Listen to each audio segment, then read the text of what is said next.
And welcome to day 2 of Dare to Be Great 5. It has been an excellent experience already. Technically, it's day 3, right? But I got a pre-con day in there, so this is day 2. But everything has been excellent. Last night we did After the Greatness over on Circle, part of the Within the Trenches media community, and it was phenomenal. I look forward to seeing all of you there later on this evening. But this morning, kicking us off, is our keynote speaker, very good friend of mine, and actually my publisher as well, and the founder of HeroLight Training. And her name is Tracy Ertl, and she's going to be doing a keynote today called Yes, Tracy, You Have Breast Cancer. Take it away, my friend. Good morning, 911 family. I'm so excited to be with the Thin Gold Line this morning. I will share with you, I don't think my mouth has ever been drier than it is this morning. This is my first time really sharing my story, but I can't think of a better group of people to share it with than my 911 family. So my presentation is called Yes, Tracy, You Have Breast Cancer. I had everything to live for and everything to lose. I want to ask you a question right away this morning. Do new grandmothers get cancer? And I'm here to answer that question for you right away. Yes, they do. Yes, they do. So right away, I'd like to ask something from all of you. If you have battled breast cancer or are currently battling breast cancer, or if you have someone in your life that you're close to, a colleague, a friend, or a family member who either currently is battling or has in the past, I'd like you to respond to me in chat, and I just want you to write the word me. If you could write the word me, that would mean a lot to me if you would participate. I won't be answering chat while I'm presenting, but I will be going in afterwards. What you will find, and they're starting to pop up right now, 1 out of every 8 women will get breast cancer sometime in their lifetime. And I didn't know those numbers until I was diagnosed myself. Men get breast cancer as well. I don't know the exact figures for men, but 1 in 8. So I became a new grandmother to Dawson in September of 2022. It had been my dream for a long time to become a grandmother. I retired from 911 in 2020. Operationally, I've been a teacher and an instructor for 20 years. Some of you, I've had you in class as an adjunct instructor for APCO. I retired from APCO a couple of years ago as well, so that I could form my own curriculum with HeroLight and train. So I was on top of the world. We had emerged from the pandemic. HeroLight had a full slate of classes from fall 2022 running all the way through fall of 2023. And I had a new grandbaby, my first and only, Dawson. And then I ended up having to do battle with an enemy that I never thought I would have to do battle with. So I'll round you into 2023. So this is fresh and current for me. I am only 2 months removed from treatments. I'm still adjusting to how I feel. My energy level is good, but it's not fantastic. So for those of you whom I'm friends with or I have taught for before, you know I come with a lot of vigor. So I'm back. I will share with you, I'm definitely back, but I'm still regaining my stamina and I'm still adjusting to my appearance. So thank you for being with me here this morning and all my vulnerability as I share with you. I shared with Ricardo, I'm not sharing for cathartic reasons. It's actually really uncomfortable to share something so personal, but I'm here for you because I've learned some truths, some really, to me, some exciting things about life. So cancer almost took my life, but in the end, it gave me new life. And with all sensitivity, for those of you who have lost people to cancer or breast cancer, I will share with you right away. I lost 2 911 colleagues from my center to breast cancer. So I'm very sensitive to the disaster that cancer really is. But I'm here to share with you this morning that all battles that we endure can be turned into gifts if we allow that. Let me say that again. All battles that we endure can be turned into gifts if we allow that. And it may be that cancer was the worst thing that ever happened to me, but in the end, it might be the best thing that ever happened to me. Again, with all sensitivity to those of you who have lost people just like me. So, my 30 years in 911 equipped me to be able to battle cancer. And I want to share with you right away this morning what those gifts are because I have them from working and serving the mission for all of those years. And guess what? So do you. Whether you're 1 year in, 2 year in, or 30 years in, you have many of the same, I call them 911 gifts that I have. And I want to bring them to light for you this morning in case you don't realize that. So, to the current and the next generation of 911, it can equip you and not break you if you harness your career, all the calls that you take, all the transmissions that you listen to over the radio. It can uniquely equip you to have a fantastic life. And I only wish that I had realized more of this when I was working operationally. I would do a lot of things a lot differently, but now I have the joy of being able to bring it to the classroom and bring it to you this morning via the screen. So what are the gifts of 911 right away this morning? Resilience. You are beautifully resilient. And you gain that resilience fairly quickly in 911. There are no magic numbers that tell us exactly how long it takes to gain resilience. But I would say by the time you hit your second year, there is some deep resilience that's building, and that resilience actually builds over time. And so when you leave 911, you may be tired and you may have some depletion going on. But when you leave, whether you leave 7 years in, 8 years in, 15 years in, you have built resilience. And that resilience helped me battle cancer. And I say this with humility and humbleness because it can come back, but my prognosis is very good. They think I won. So I'll find out more in January. I have blood tests, mammogram. I'm under surveillance every 3 months for years. But for now, I've won. And that resilience that I learned in 911 and built in 911, it helped me be able to battle the enemy that I call cancer. No shock. So really nothing shocks us in 911 after we've worked within the industry for a while, right?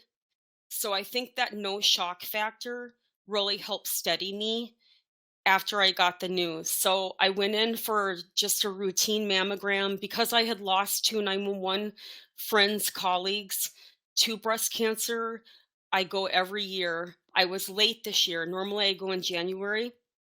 I ended up going in March, and I was on the drive home from the hospital from my mammogram when they called me. So it was minutes. It was maybe 20, 25 minutes.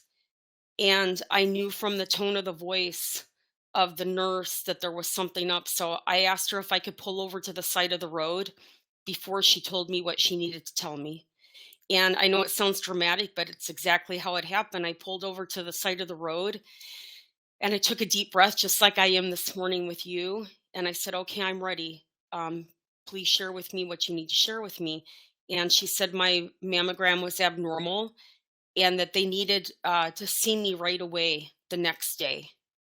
And then everything from there moved really fast. So definitely the no shock factor of having worked in 911. And we receive basically, if you think about it this way, when you work with your callers or when you're dispatching and you're listening to your field responders, every day or every night, if you work night shift, it's constant bad news, right? It's other people's bad news, and we're fixers. And so over time, we develop this, it's a barrier that really can be used for good. Not for numbing, that's not what I'm talking about, but that barrier, I was able to put that into place fairly quickly. The next gift is your fight for others. So every day and every night, regardless of what your role is. So some of you are dispatchers, some of you are directors and managers, you're supporting your people. Basically, what we do is we fight for the community and society every single day and every single night that we're working. So we have that fight within us already, but that fight exists for other people. It wasn't a hard transition for me to move that sense of mission and fight for other people to myself. We're just not used to that because we tend to be humble, full of humility. But in recent years, we've put more emphasis on the importance of wellness, taking care of ourselves. And I'm so glad for that. I'm so grateful for that. And so we can harness that fight. We just switch it over to the fight for self. And this can be utilized. My hope for you is if you have never battled cancer, that you don't. I hope you go through, my wish for you is that you go through your whole life and you never have to battle it, but all of these gifts of 911 can be used not just for battle with cancer, but for battle with anything that you encounter within your life. Gathering resources. So we are resource central in 911. So again, if you're a manager, director, in some type of an administration role, you're gathering resources continually for your people, making sure they have the correct technology, the correct equipment. If you're a trainer, you're gathering training resources for your people. And if you're a line supervisor, obviously you're providing for your room, you're listening. And if you're a telecommunicator or dispatcher, you're gathering resources and you're assessing the priority of resources for your callers and for your field responders. To battle cancer or to battle anything in life, we need to know what our resources are and we need to be able to gather. And guess what? You're already really good at that. In fact, you're experts at that. That's what we do. We help calm people, including field responders. We calm ourselves, we gather resources, we prioritize, and we get help to the people that need it. You are innately qualified and capable of gathering resources for yourself. Direct speak. Oh, we're pretty transparent. Sometimes we're brutally honest, right? That direct speak helped me in battling cancer. I was able to harness that right away with the nurse on the phone when she first called me. I did go in the next day. So I was called on a Wednesday, and on Thursday, I spent most of the day in and out of appointments. I had a total of 4 appointments on Thursday. And at one point, after they had done a procedure on me to see exactly what was going on, I was in the room with another nurse and I could tell she was kind of dancing around a little bit. And I just looked at her and I said, "Look, I did 911 for almost 30 years. You can be direct with me. If you tell me what's going on, I can work with it, I can manage it. If I don't know exactly what's going on, that's worse." And so our conversation changed dramatically. She started pulling up images on the screen and she started speaking to me with that direct speak, the same way that we are in the 911 center. We have to move people from point A to point D if necessary in order to gather what we need to be able to help them in the moment. And so that direct speak, we can harness that again, whether you're battling cancer, you're battling domestic abuse in your home, you're battling some kind of a problem with your family or with friends or whatever it is. That direct speak works well. Just tell me it how it is and tell me what the options are. Compassion. So we usually don't last very long within 911 if we don't have or don't build over time compassion and empathy, if we don't come with it automatically. And I needed to learn to take that compassion and then harness it for myself in the battle. So I did think about how did I get cancer? Are there things that I did or things that I didn't do that contributed to my illness? I will share with you, I have no family history, none. No breast cancer on either side, maternal or paternal, and no cancer other than my paternal grandfather who had lung cancer, but he smoked like a chimney. So we expected that he might get that at some point, but otherwise, I had no genetic markers, nothing. So it has to be environmental. And when you accept the fact, which I did, the fact that it's environmental, that means that in some way, it's not just random. In some way, I contributed to my illness. I'll never know for sure, probably. Well, maybe with science over time, exactly what contributed. But so I needed to learn compassion for myself, to forgive myself for whatever I might have done or not done, because I don't want to be sick and I don't want to affect my family. That was more important to me than even affecting myself was um, the misery and the suffering of my family, realizing that we were going into this and it affects everything: financial, physical, emotional. I've got a new grandbaby. He's in Virginia, he's far away. So the entire time of my treatment, I couldn't travel. And I lost that time and he lost that time. So compassion for self was really important. And I think that regardless of where you are in your career, you can learn compassion for yourself. You're We're not looking for perfection. You're never, I realize, especially with cancer, we're never going to hit perfection, and that's okay. We do the best that we can. And then finally, there are many other gifts, but these are the primary ones, the gifts of 911 that allow you to battle whatever it is that you need to battle. All of you have a seventh gear. It could be fifth or sixth or seventh. I'm just making that number up, but you have a seventh gear that most of the rest of society doesn't have. And what I mean by that is you and I are conditioned over time to shift into a different level to be able to help people and help our responders that most other people never reach. And I definitely needed that seventh gear in battling my breast cancer. And I think having that seventh gear and acknowledging it and being proud of it, humbly proud of it, is a good thing.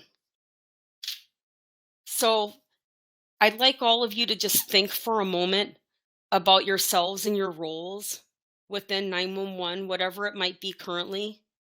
And I want you to think about what gift. I want you to just pick one, please.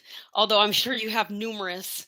I'd like you to each pick one gift that you have that you bring to the 911 center. So it could be the gift of kindness, or maybe you're just really, really good tactically.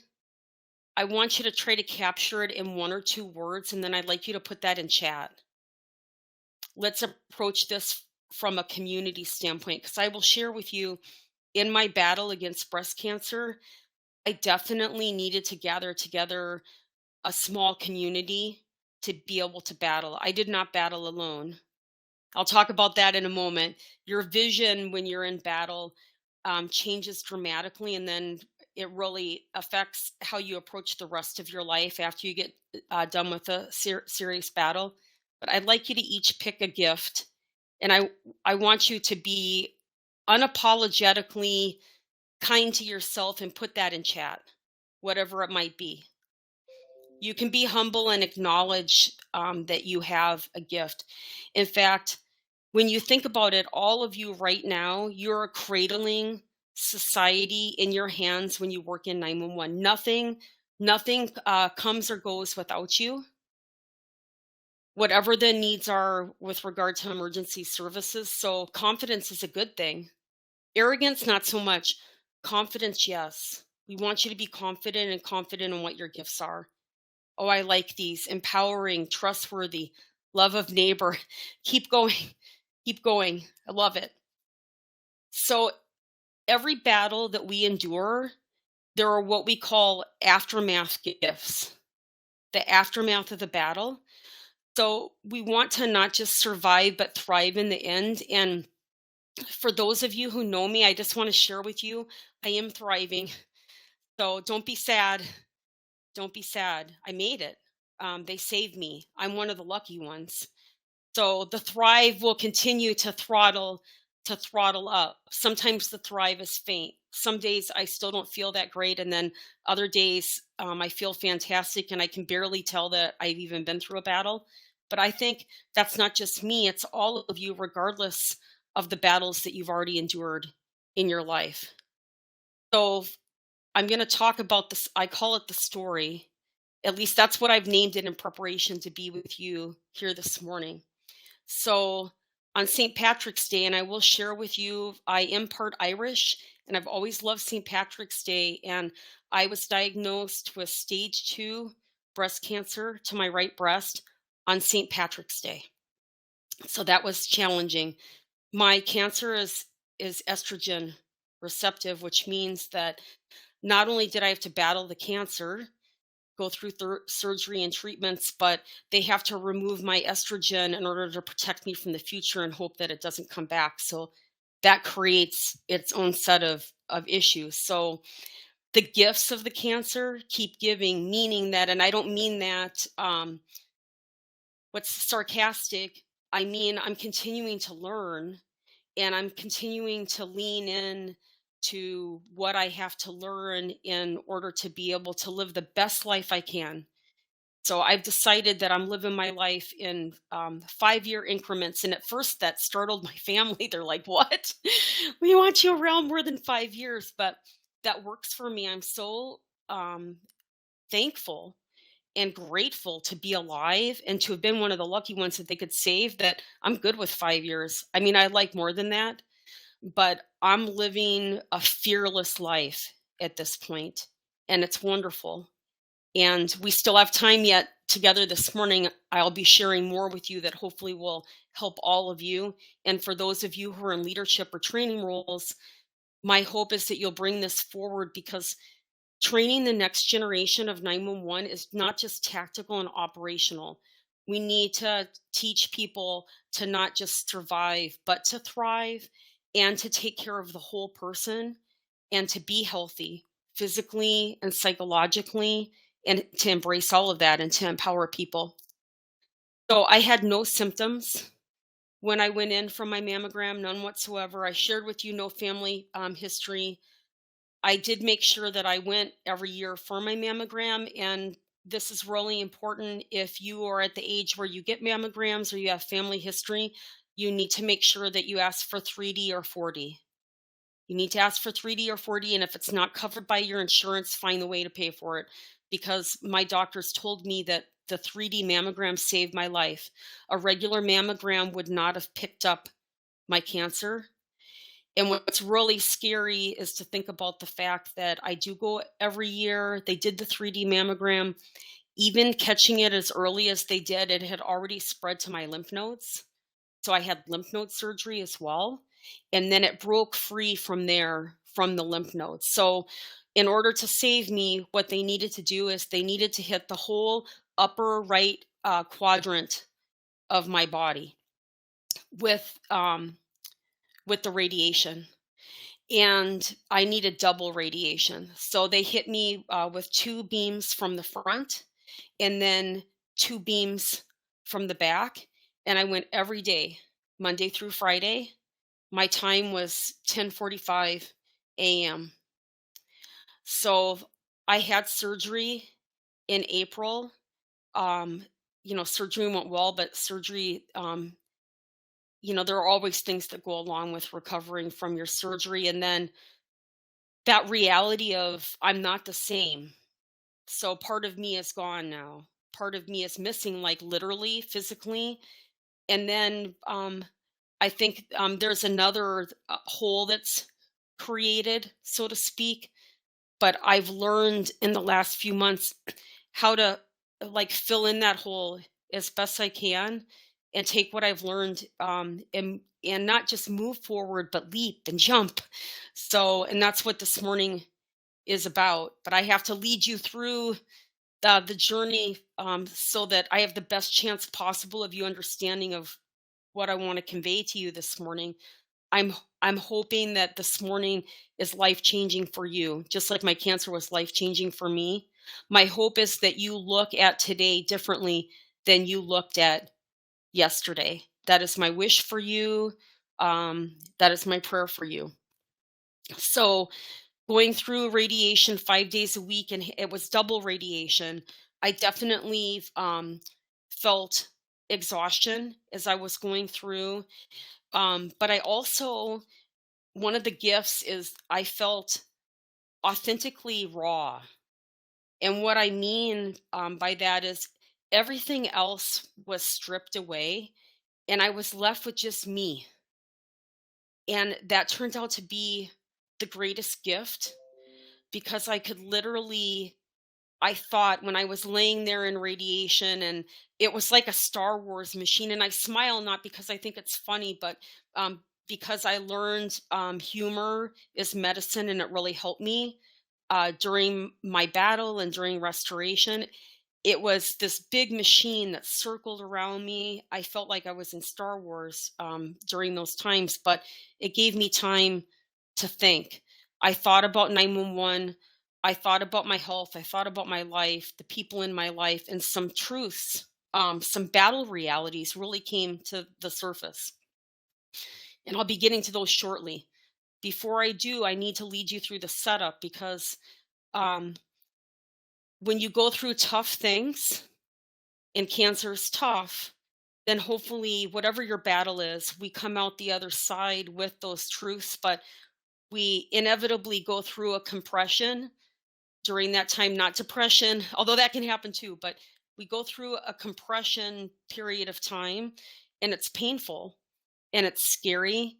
And then hopefully we come out the other side. So I'm going to lead you very briefly through my compression period. So, in order to be able to treat me and save me, they needed to make sure that the laser the machine knew exactly where to point, obviously, the radiation to have the best chance possible of killing the cancer. And my complication was that it hit my lymph nodes, and then there was evidence that it broke free from the lymph nodes. So it could literally, the cancer could be anywhere in the upper right quadrant of my body, which makes treatment more complicated.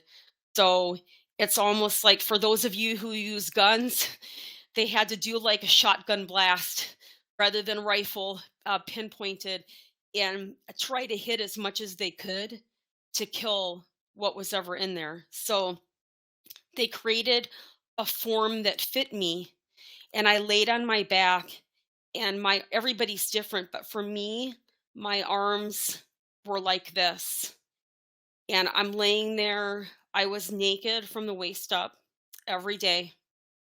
And there were no less than two people in the room, and oftentimes four, because they would have students. And I allowed that because people need to learn. And I'm a longtime trainer, but that doesn't mean that it's easy. And there were both men and women almost always in the room. So that was very vulnerable. And some of you know this. I don't talk about it very often, but when I was growing up, I was a child survivor of sexual assault. And so the first time they had me lay on the table and then get the laser all lined up. And when I was in this position, it was a triggering moment for me. In that position and not being able to move and being told to hold still, it brought me back to honestly to being assaulted as a child. And that was hard for me. So I had to dig down really deep to just in that moment because I needed to do what they tell me to do, and every day I needed to lay there like that naked. And this is so here comes the good part, the happy part of the story. It healed me. So I thought I had already been healed. I'd already been through therapy for the things that had happened to me as a child, but every day that I laid on that table and was vulnerable, instead of somebody hurting me, I had this beautiful group of people that were fighting for me, fighting to save my life. Hopefully, you can see it, the emotion. I hope you can feel it because I want you to feel it because it's a good thing. And after 7 weeks, that was such just a cathartic, like healing process. And that vulnerability allowed me to go deep, and I went deep reference to 911. So as the laser would point, I had to learn how to breathe. So one of the dangers, because they had to hit the whole upper right quadrant of my body, they needed me. That meant that they're hitting my lung every single day, and I'm an asthmatic. And that's dangerous. My lung was going to be taking on radiation every day. So I had to learn how to breathe and breathe really well. I had to be able to hold my breath for 30 to 40 seconds at a time. And the reason why I had to hold my breath was to expand the lung so that it would basically dilute the force of the radiation on my lung day after day. So when you talk about like learning new gifts and learning new things, learning how to command your body, I had to do all of that in order to be able to help them help save me. And I spent my time, they would play music. I spent my time really thinking. I'm not much of a relaxer, so I used my time thinking, and much of my thinking was like rethinking 911. My whole 30 years, well 27 and a half technically operationally, flew through my mind. I thought about calls, I thought about people.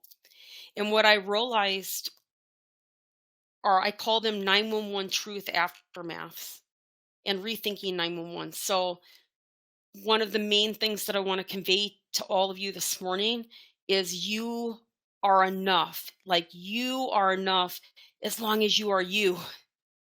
We need 911 doesn't need trainee clones. You don't have to be like your trainer. You don't have to be like somebody else. I think I spent so many years trying to be tough girl in the 911 center. I had strong people around me, but that was their strength. Being tough girl or tough guy. What we really need in 911, like right now from this day forward, we need individual talents and authenticity. We need whatever is authentically you. And what's authentically me is kindness. I was tactical, I was operational, but one of my gifts, and I really appreciate your chat messages right now, and I appreciate you being vulnerable and putting into chat what your gifts are. Don't be afraid to do that. We need you, whatever is authentically you. I think I realized that what's authentically me is my kindness and my sense of compassion and empathy for people. And if I could go back, I wouldn't try to hide that so much or dull that so much. I would just let it shine, let it shine. And that's, I've always been able to do that in the classroom, but not necessarily operationally in 911. And now just let it shine. Like whatever it is that is authentically you, we need you. We need you and we need variety in 911. And as trainers, we're not trying to make our trainees like us. We're trying to help bring out their gifts, whatever they might be. So, my second 911 truth aftermath is you are a person first and you are 911 second. Let me say that again. All of you, you are a person first, you're a human, and then your role as 911 is second. That's how it has to be. You won't make it long term and you won't be healthy if you bring anything less than that.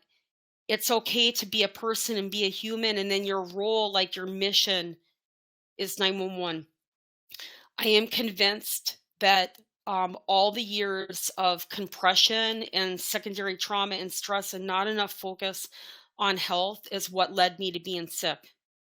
I've done so much reading. I've read books. I've studied. I've called and interviewed people, and I'm convinced that it's the environment and what I allowed or didn't allow um, led to the vulnerability that led to the cancer. So all of us, we can learn from the rear view mirror, and that's my hope in being vulnerable with you is to give you that rear view mirror. It's like it's not too late. Like wherever you are in your career, it's okay. Accept who you are, be who you are, and take good care of yourselves. So I'd like you to ponder for a moment, who are you? What are your, as I asked you to do earlier, what are your gifts? What are your personality traits that make you uniquely equipped to serve the mission in 911? Each and every one of you, I think the word special is overused, but it's the right word in this moment. Each and every one of you are special. So what is that about you that you bring that other people can't bring or they don't bring it as well? And what are your experiences as a human? Like we need all of that, right? All of those experiences help you to be able to serve the mission. I can share with you that being an assault survivor as a child helped me in 911, especially with child callers. I understood where they were, even if that's what not what they were experiencing, but I understood their vulnerability, and it stripped away some of the shock factor. I want you to remember that today is the only day that you have for sure. Let me say that again. And we should already know that from 911, but I think we do become kind of numb over time today or tonight if you work night shift. Today is the only day that you have for sure. So be in it. Like literally live for today. You've heard that a million times, but I'm hoping that with me as part of your 911 family and one of your colleagues, that you'll hear me like live for today. You just don't know. So, although my cancer threatened my life, I shared with you that it gave me new life. And so, what I found in the aftermath is joy in so many basics, moving, just to be able to move my body, the joy of being able to walk, to be able to stretch and move and put my arms into the positions that were needed in order to be able to save my life. It's going to sound corny, but just drinking water, like we're so lucky in our country. I know we have people from around the world on with us today, and I'm so thankful to Ricardo for this and Dare to Be Great for this opportunity to be able to speak with you today. But water like took on new meaning for me, to be able to restore your body, feet touching the grass. When was the last time you took off your shoes and your socks and you actually touched the earth? That's a whole nother field to study. I can teach you about that in a wellness class, but I did those things. So my daily time was 10:45 a.m. And when I would get home, sometimes I was sick and I couldn't really do much of anything. And other days I could do more, but I touched the earth. I drank water. I dug in dirt. I created an entire garden in my backyard of peaceful flowers. I laughed more and I still laugh more. I become more funny in the aftermath of my cancer because I learned that humor is medicine. Listening to friends, finding joy again, being on the phone. I used to hate being on the phone, working in 911 all those years, and I started to pick up the phone and call friends. Not because I was lonely, but because I wanted to hear them and I wanted to embrace. So you'll hear people at the end of life, and usually when they talk about regret, it's always about time not spent, not time spent. So listen to that. It's real. I have just a few more 911 truths to finish up with. So in what I'm about to say might be difficult for some of you, but I just need you to take it in and process it as you can. So people, this is what I learned. So I'm here to share it with you. People in your life today may not be meant to be in your life tomorrow. Let me say that again. It's hard. People in your life today may not be meant to be in your life tomorrow. So humans and roles come to us in waves, just like the ocean. Sometimes you got to let the waves break. So I really gained vision when you get sick, really sick, like I was. Your vision of the people around you changes and you can see things so clearly. And I'm harnessing that vision now in this next segment, 5-year segment of my life. I know exactly who was there and who wasn't, who wanted to be there, had good intentions and just couldn't, who chose not to be, all of those things. You have to listen to that. You've heard before, people will reveal to you who they are. So many of you have heard or read somewhere, I know I have, people come to you for a season, a reason, sometimes a lifetime. It is so true. It's true. Not everybody's meant to be with you forever. Enjoy people for the time that you have them. And when it's time to walk away, it's okay to walk away. Just do it with grace, not to hurt people. But at any given time, I don't know, my circle is less but more now. Less but more. So I want you to think of I'm trying to do this gracefully. I want you to think of your relationships as a penny in the palm of your hand. And when we hold people in our lives, we hold them like this. We don't want to go like this, right? Because if you go like this, you end up keeping people in your life that really don't want to be kept. But if you go like this, so that they still feel held, so to speak, but they're free to hop off, you'll be so surprised at what happens. And when people hop off, it's not a bad thing. They need to go. Just like sometimes it's time for people to leave 911. The average lifespan for a dispatcher is 7 to 8 years.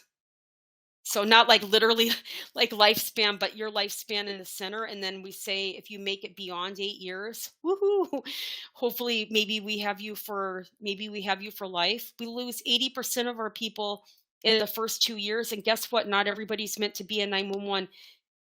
What we do is hard. It's amazing. There's nothing else like it. I would have no do-overs reference to serving the mission of 911, but it's not an easy mission, and sometimes people have to go. Maybe sometimes you have to go. Know your value and stay focused in the hour. Like I'm completely focused on you right now, and I'll be focused on the chat, and then I'll move on to the rest of my day. But every hour is such a gift, and you are such a gift to your center. Maybe you haven't felt that in a long time. Maybe no one's told you, but I'm here to tell you we need you. If you're still healthy and you're not so depleted that you need to leave. Only you know if you need to leave. Incorporate that humor. So I think some of us I know the generation of 911 that I'm from, we were taught in the beginning, like if we laugh too much, or if we show too much humor in the center, maybe we weren't serious enough about our role or our job, and that's out the window. Humor is good, respectful, don't affect recordings, but humor will save you in the end. So I hope that the aftermath truths that I've shared with you from my battle help in some way. My wish for you is that if you've never confronted that enemy we call cancer before, that you never do. But if you do, just know you can do it. You can do it, and there are good people for you. So I'm definitely back. I'm back, baby. I'm back from a dark place. And HeroLight is open.